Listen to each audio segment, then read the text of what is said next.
Hello everyone and welcome to Groovy Duke, your channel for all things groovy-lang. If you find any of these videos useful, don't forget to like, comment, subscribe, and share so that more people can have a groovy day.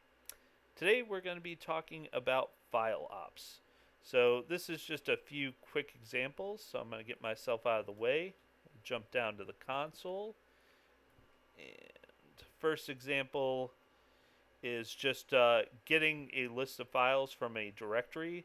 So I'm using ./temp, and I'm just doing a .each file and printing out it, which will be just the name of the file. So if I run this, you can see I get essentially a directory listing of that particular path. So that can be very useful if you have to deal with files and reading in text. But if you want to go a little bit further from just reading in the directories, you might actually want to look at the text in those files.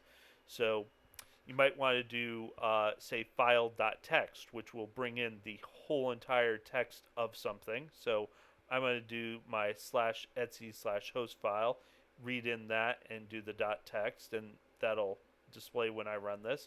Or you can also do .each line for, if you don't want to bring in the whole thing at once, filling up memory and stuff like that, you can do it a line at a time. So if I run this, you can see that, I get my /etc host printed out twice here.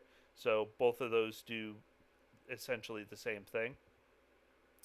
So I do know in Java, like the old way of doing it was using the buffered readers and things like that. I'm hoping in newer versions of Java they have a less verbose way of doing it, but you'd be hard pressed to get less verbose than this.